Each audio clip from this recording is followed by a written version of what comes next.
Hi, Steve, YouTube English teacher, another class. Trying to answer a very specific question today because a lot of students ask me for book recommendations to improve their English, and of course I don't have a good answer. It completely depends on the kind of books that you would like to read. If you like romance books, then please go and read some romance book about will she love him or will she love him? He's a snake and he's a dragon. And it's very... If you like science fiction, if you like police, obviously. This one is a nice book in general. It has lots of interesting themes. It's a book that I use in class, so I would recommend this. It's an accessible level and I like the book. It's called Heroes by Robert Cormier, as you can see to the side of me. And look at this for a first line. Talk about grabbing the reader's attention, or getting the reader hooked, as we say. My name is Francis Joseph Cassavant and I've just returned to Frenchtown in Monument and the war is over and I have no face. We want to read more, don't we? It tells us what the book's about and it sets up a lot of intrigue. Here are some pre-reading questions that you could consider. If this was a Cambridge exam, these might be like the speaking part 4 questions, in that they're a bit more detailed. I consider these questions that anyone could answer. You don't need to research very much. It's opinion based. It's developing an answer, giving an example. To give you some ideas based on what my students have been telling me in the class where we've talked about this. For the first question, soldiers can be treated as heroes, but maybe it depends on the war. This seems to be the Second World War, in which case they could be treated as a hero. But maybe for something like the Vietnam War, they were not treated like that, and they were treated as monsters in some cases, people who were killing innocent civilians. So maybe it depends on the war.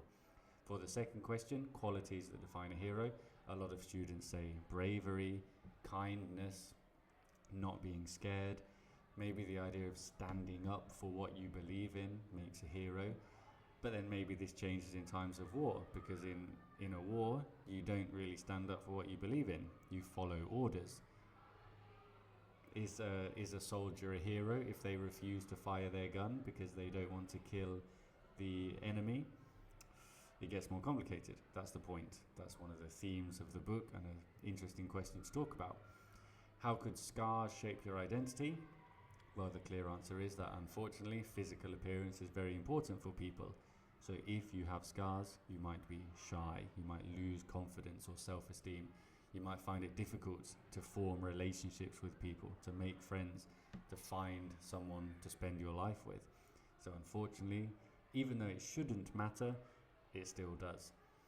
For number 4, this was very interesting because it turns out that a lot of students don't really know what this expression means. Or maybe I'm wrong, but my understanding was that revenge is a dish best served cold, because you're going to wait a long time after someone does something bad to you to get your revenge. And the longer you wait, the better the revenge is, because they don't expect it, because you've been waiting a long time to get them back for that thing they did 5-10 years ago.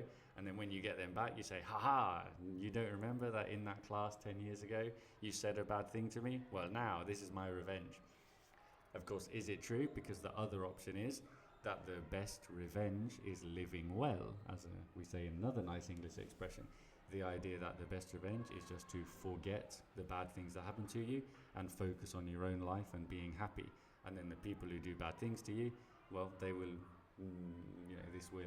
this is a good way of showing them that they don't matter to you and you're getting your revenge. So different ways of thinking about revenge, which will also come up in the book. And the last question, we had some really good examples in class. All the examples turned out to be footballers. I work in a school in Spain. They are all obsessed with football. But the best example we got, and I'm sorry if this offends people, was Jordan Henderson, who was always, a footballer who wore the rainbow armband and said he supported all types of people and women and ethnic minorities and LGBT people playing football. And then what did he do when he got an offer of lots of money when he was 34, 35? He went to Saudi Arabia. Some people said he was a hero. He turned out to be not so great. It's a very interesting example of that. In the book, well, the same thing happens with one of the characters. It's an interesting theme for the book. So, I'd recommend reading this book. You can buy it. You can find it wherever you get books. Read it, enjoy it. But as I always say on my channel, because this is a channel dedicated to preparing students for Cambridge exams, I hope that's not a German rocket, V2 rocket overhead that you can hear. As I always say, we are preparing Cambridge exams, so we need to specifically think of the skills we need for a Cambridge exam. So what I've done for this little video is I've taken the opening of the book and I've made it into a B2, maybe pushing C1 for some of the questions, use of English part 1. Because what I want to demonstrate here is that when you are reading, you are learning so many useful things that will be good for a Cambridge exam. This is literally the first 3 paragraphs of the book, and I can find 8 questions that I think would fit on a B2 C1 use of English exam. So if you're reading it and understanding it, you are learning this vocab and these ideas to be able to understand and do better on the exam. What you need to do in this video, as always, is pause it so you can answer the questions, and then I will tell you the answers and explain why they are the answer. You've paused it. I'm going to go through the answers. You're going to check the ones you got right, give yourself a mark out of 8, see what your level is. And if you got it wrong, you're going to write in your notes why it was wrong, what you learned. So the first one, the answer is speak, because to speak of means you are mentioning something, you are referring to it, but you speak of something. So the key word there is of. Number 2, what is the word for your ability to see? It is sight and hearing. Number 3, from context, if he was trying to make me laugh, he was joking. This is very annoying. These children are too loud, aren't they? But I'm in a school. Wow, this happens, doesn't it? Number 4, what bothers me is the problems he has with his nose. We're talking about problems, they bother him. Harass is a bit more like, it doesn't fit here. Number 5, if you're hoarse, this means, well, we're talking about all these problems with the throat, you are coughing, because we're talking about the throat. Number 6, he can wear dentures because his gums are firm, meaning they are hard. The other words don't really fit for a physical attribute. Number 7, a word that means get smaller is shrink in general. We know it means get smaller because they are now loose, so they move around inside his mouth, they slip around. This is the preposition that means moving in different directions, slipping around. The others are words, like you can slip on a banana skin, meaning fall over. You can slip up, means make a mistake. But to slip around means to move around in general. So there we go, that's part 1. I did the same thing for part 2, from the next part of the book. What can we learn from part 2 when we are reading a book like this? We can learn lots of little grammatical structures that you'll need for your Cambridge exam. Pause the video, complete the blanks using common grammatical words. Here come the answers. Of course, I have plenty of money. You have plenty of something. Number 2, I don't know if this one's too difficult, but some of them are going to be difficult. From the context, you are discharged, meaning released from a place. That's where you were, so you were released from it. Number 3, you're going to pay in cash. And number 4, some of it is in my wallet and the of it is in my bag. The rest of it, I think that's the only word that fits. Maybe you could say the remainder, but the rest is more common. Number 5, I'd been knocking for a while. For a while, we're talking about the duration of how long he was knocking on the door. The woman who opened regarded him with suspicion, meaning she looked at him in a suspicious way. And number 7, 2 ways. Not only to do this, to hide the ugliness of the thing that used to be my face, what used to be my face, but also, so it's a bit of a not only, but in addition, but also. So there we go, there's part 2. You have a mark out of 8 again. Give yourself a score, see how you did. Take notes for the things you got wrong, understand why they're wrong, and we'll move on to part 3, which is the next part of the book. Oh, this one I may have skipped forward a little bit because it's a little bit more difficult to find words that you can transform, that are useful words to transform for a B2C1 exam. But we know how it works. Pause the video, use the word at the end of the line, transform it so it fits the corresponding gap. Number 1, you have to transform the word fragrant. Don't mix up the words. I'm saying that because it's the start of the year.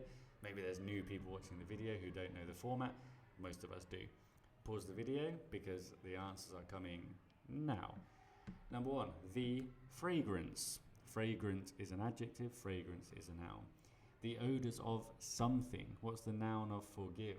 Ooh, maybe that one's a bit difficult, but it is Forgiveness. I ask for forgiveness. We're in a church, all these words are sort of religious. What do you have to do in church? You have to memorize the responses, and you can have trouble doing something. This is an ing structure, memorizing. What do you do in church? You say prayers. That one's a little bit irregular, isn't it? But that's what we want to practice, is the irregular ones, because these are the ones that you need to know. Pray, prayers, pronunciation.